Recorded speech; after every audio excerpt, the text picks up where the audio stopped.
Boss fired me for being pregnant. I'm the one who gets paid in the end.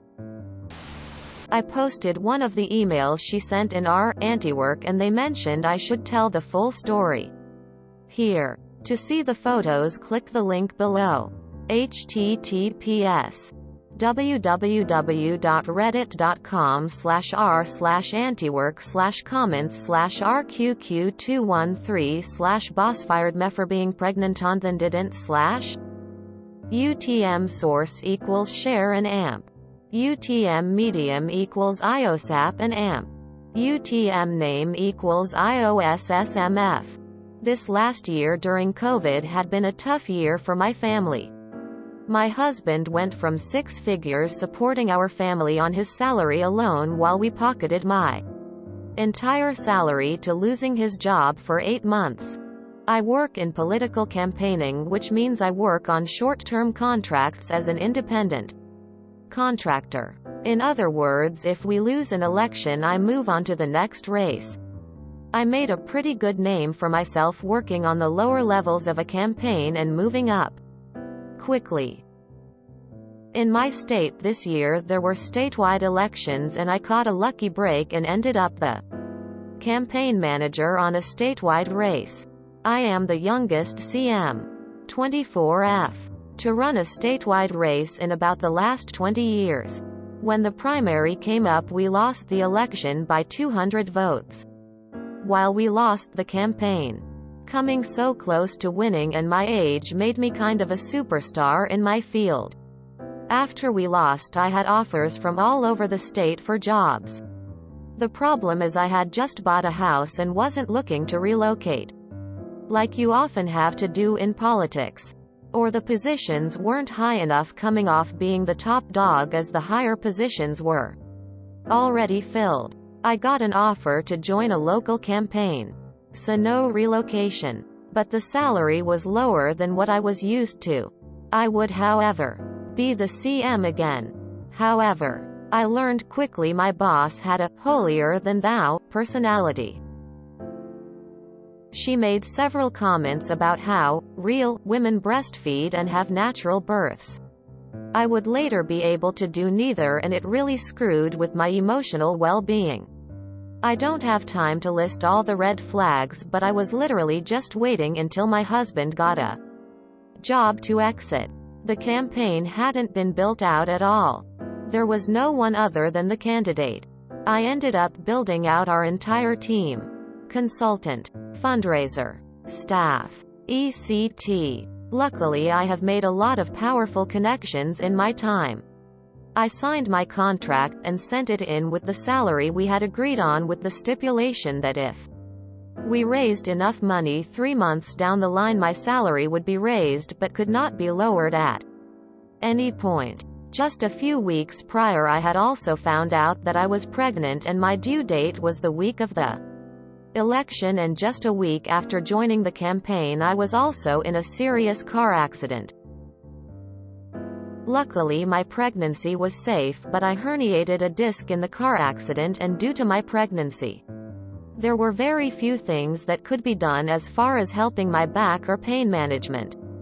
If I did my job right, that shouldn't be an issue because my job can essentially be handled from home and staff could do the rest.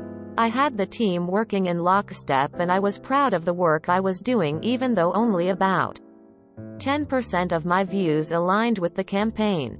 Then we hit a snag.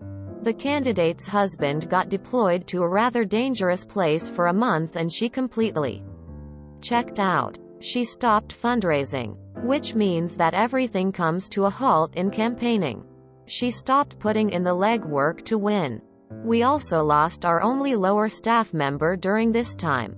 We knew she was worried about her husband, so no one on the team tried to push back very hard. Eventually her husband came back and it was go time. There wasn't a minute to waste and I was back to getting our operation working full speed. One day she calls me up to tell me how 20 years ago her first job as a private school teacher was making as much money as I was now. I also live in an expensive DC suburb. Not the backwoods where she grew up. I have multiple college degrees and this job offers no benefits unlike teaching. Not comparable at all. This is when I realized there might be a problem. A couple weeks later, I told her I would need to take a step back from doing the other staff member's job. Mostly door knocking. Because of my injured back, but that we would hire someone. Unfortunately, due to the lack fundraising, it made it hard to pay anyone else and those duties fell on her. CMs do not typically door knock. We had a team meeting with the entire team and I started pressuring the candidate about all the things she wasn't doing and there was a legitimate meltdown. She started yelling at me about how I wasn't doing my job and my pregnancy wasn't her problem. And how I was the reason everything was failing and then hung up on the entire team. This is where the malicious compliance comes in. After this I decided to take a step back from doing all the duties that are typically handled by lower-level staff and just focused on doing my job duties which weren't being appreciated. I pretty much went radio silent and she kept nitpicking at everything. Everyone on the campaign started to grow uneasy, but I told them to just hold out. Well, sure enough, she calls me up and says, "Since you are pregnant and can no longer door knock, you can either work for state minimum wage, or you can find a new job." Mind you, she knew my husband had been out of work for 8 months and thought I had no options at this point. But what she didn't know is that my husband had gotten a job offer that exact day. So I stopped her right there and thanked her for the opportunity and told her I would be working my contractually obligated 30-day notice at my current salary and then leaving the campaign. She then began to scream at me about how she wasn't paying me a dime more and started listing off a list of issues she had with the way I was doing my job. I stopped her, thanked her once again and told her all of my finishing tasks would be completed when I received payment for the last month I worked. Yes, she was a month behind on paying me, as well as payment for the 30-day notice that she was legally required to pay me whether I continued working or not. I waited a few hours and she never finalized my termination in writing, so I sent her a termination letter thanking her for the opportunity and once again repeating everything we had discussed on the phone. She sent me a nasty email again reiterating that I wouldn't be paid for the previous month or 30 days and listed about 10 things that I had done to be terminated, including that I didn't wear makeup to work every day.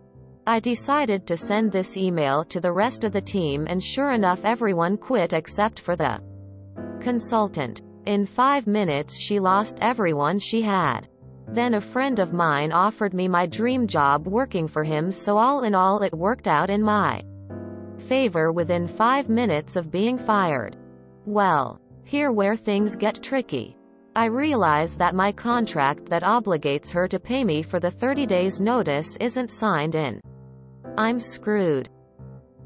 Well, sure enough, in her fit of rage she starts emailing everyone talking badly about me. The only problem is I still have access to her campaign email and I'm seeing every email she is sending.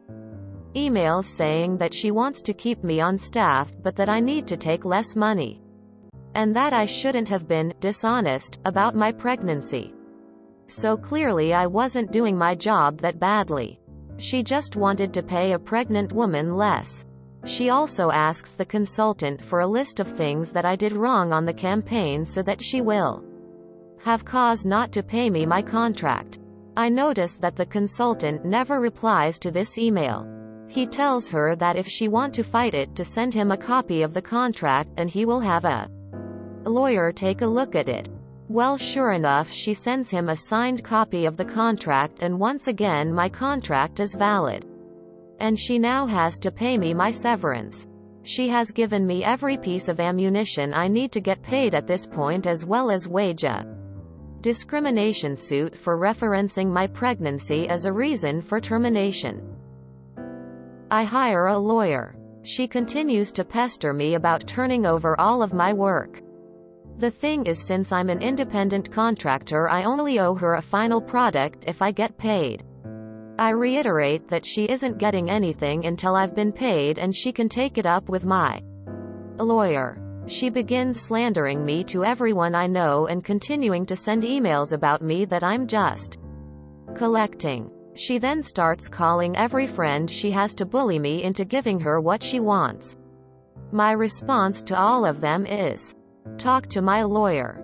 In one final ditch effort, she has the consultant call me begging me to turn over the stuff. The problem is that the consultant and I are personal friends, and he's really unhappy working for her but has contractual obligations. I tell him to tell her the same thing. Talk to my lawyer.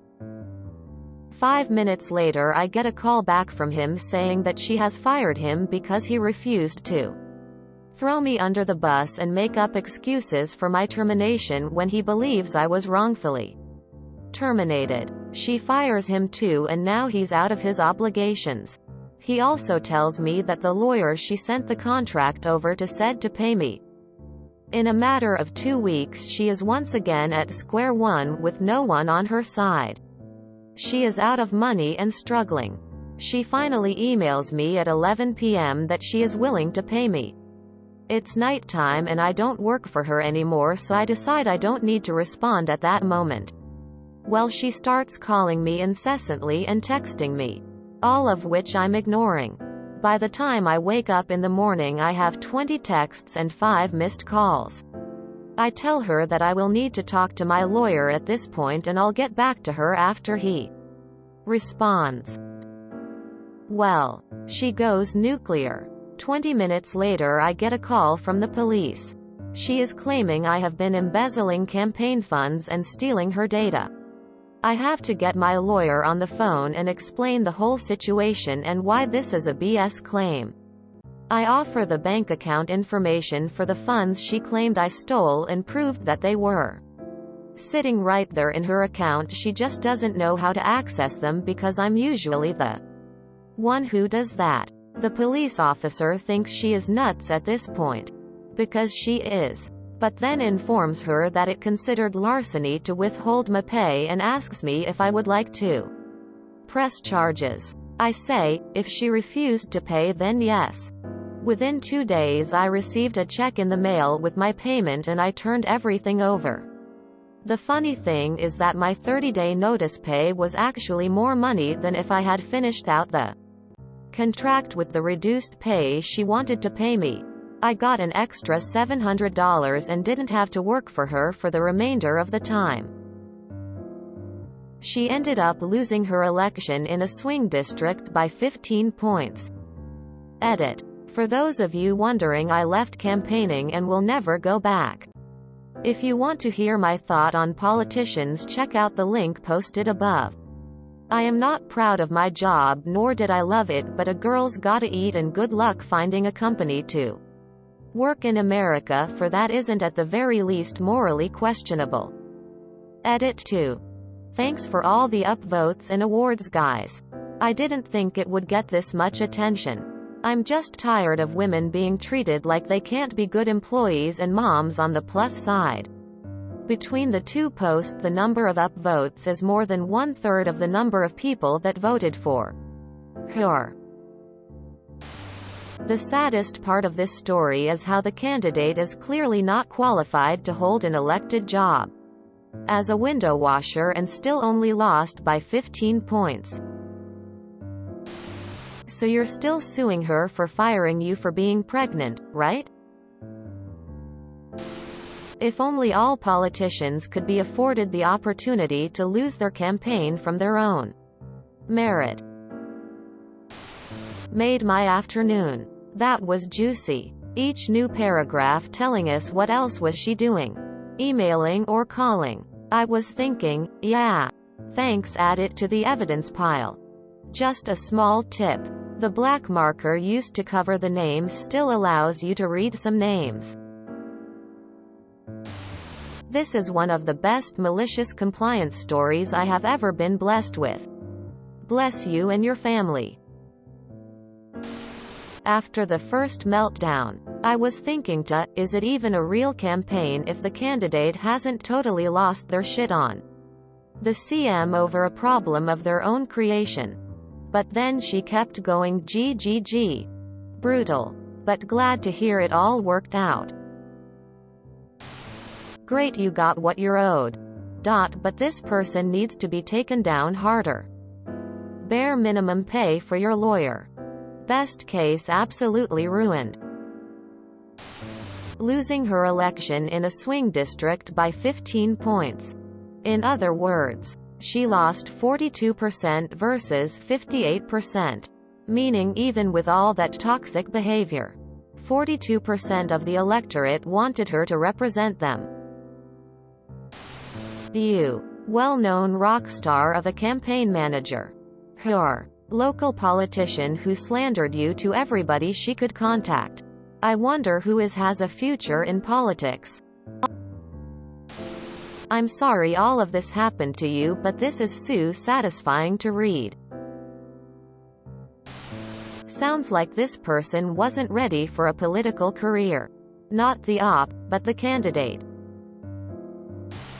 This is what happens when a person who has gone through life bullying everyone and never getting stood up to runs into someone who they have zero leverage over and is smarter than them. Well done. Made my day.